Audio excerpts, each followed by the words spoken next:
सियावर रामचंद्र की, सियावर रामचंद्र की। Subscribe to our YouTube channel and press the bell icon to get the latest updates. Jai Siya Ram. This is how Prime Minister Narendra Modi started his speech soon after the conclusion of the Bhumi Pujan in Ayodhya today.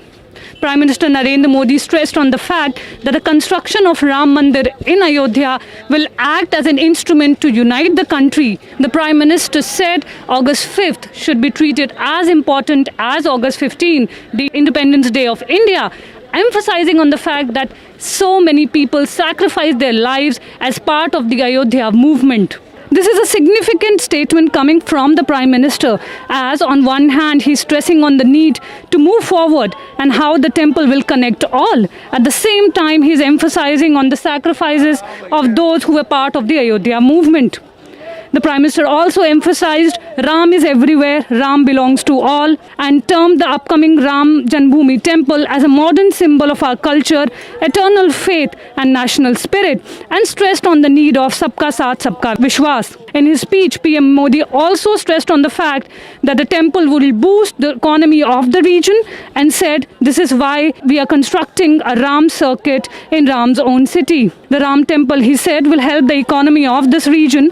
This again is an important statement being made by the Prime Minister, as the millennials and the youth of Ayodhya and surrounding areas are hopeful that the construction of Ram Mandir will lead to job creation and overall development. The culmination of the Ayodhya movement in the Bhumi Pujan is also significant for the ruling Bharatiya Janata Party, as the Saffron Party was closely associated with the Ram Janmabhoomi movement in the 1990s, and Prime Minister himself visited the site after a gap of 29 years. Uttar Pradesh Chief Minister Yogi Adityanath was also present on the dais along with Modi and termed it a huge moment for India, for which generations have waited for long.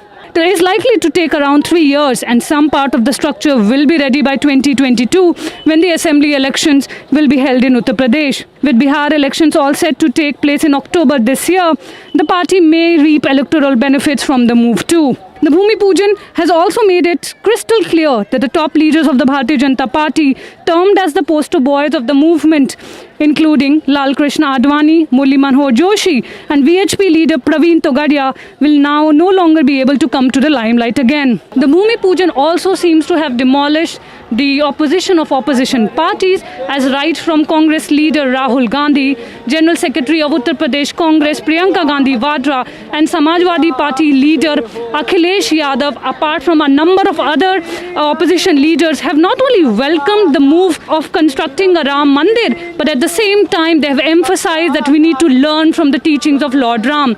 With Suraj Singh Bish, this is Neelam Pandey reporting from Ayodhya for The Print.